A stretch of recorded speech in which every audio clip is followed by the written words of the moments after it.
Why do I use an Apple MacBook Pro? Well, we're going to talk about that more in depth in this video.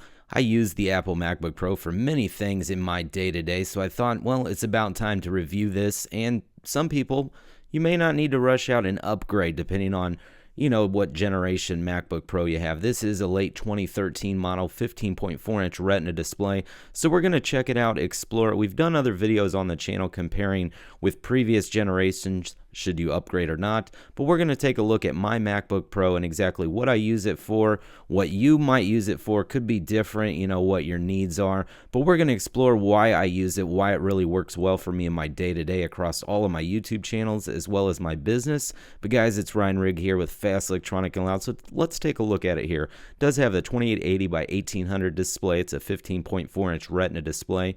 You got fans on the bottom here. The fans inside collect air through these vents that are on the bottom that keeps the MacBook nice and cool. Under performance, you will hear it kind of ramp up, depending on what you're working on, whether it be some video editing, but it does keep nice and cool and does work well for me. We've got stereo surround sound speakers there flanking the left and right side of the keyboard. Give you really nice sound there depending on what you're using. We've got an HDMI port, USB 3.0, and a memory card slot, which is what I use to import a lot of footage. So guys, let's get into the MacBook Pro 15.4-inch Retina display review. This is the 2.3 gigahertz Intel quad-core i7, the Haswell, 16 gig RAM. It's got the NVIDIA GeForce GT 750 with 2 gig video, as well as that 512 gig flash storage. It is a zippy device. So let's get into what I use it for, what you could use it for. Primarily for me, it's Final Cut Pro and video editing. That's my main workhorse of that. Most appealing, I can even edit 4K video without any issues here.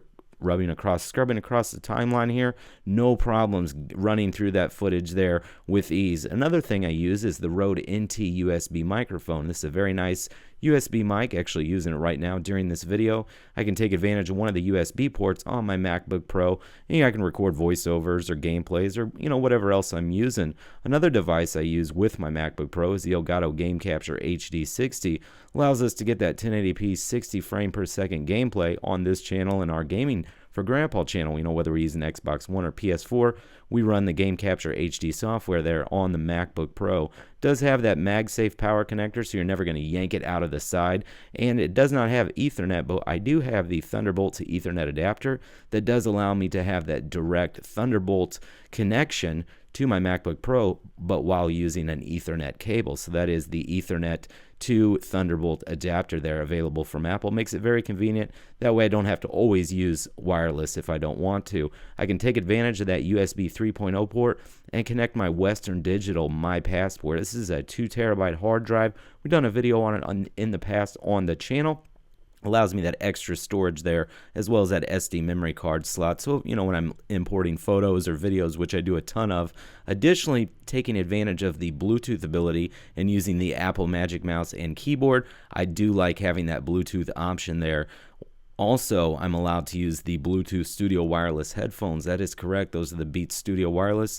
Connect via Bluetooth. So, depending on, if I'm downloading some content there or listening to music on iTunes or Beats Radio, depending on what I'm going to do there, I have that luxury there with the Bluetooth connection and those headphones. It does have a headphone port as well on the MacBook Pro, so depending on if you want to use wired headphones or Bluetooth, that's kind of your option. So, enjoying sitting back, enjoy some content there on YouTube, maybe check out a video there. Great looking display, so if I'm sitting back, kind of relax and watching a movie on Amazon Prime, I can do that. A ton of apps available on the App Store, keeps all your apps updated automatically. And I use, for example, Final Cut Pro. A great feature if you've got an Apple TV currently installed in your house and on your network, you can kind of use this MacBook Pro in conjunction with that. You've got a option there to select for Apple TV. In this case, that's my Apple TV. And now I can make use of my big TV in my living room, as a secondary monitor if I want to do some video editing, maybe do a presentation, just like what we do with the Fridays with Fel show.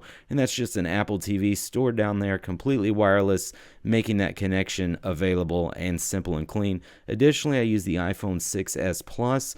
Great features. It's got handoff so I can start a message on my iPhone, continue it on the MacBook Pro if I want. These are a lot of the reasons why I use Apple, why I use the MacBook Pro, and what I use it for, specifically video editing and enjoying a ton of content. But guys, this is Ryan Rigg with Fast Electronic and Loud, because we always bring it to you fast, electronic, and of course loud. If you did enjoy the video, please click that thumbs up button, subscribe to the channel if you're not. Thanks for watching.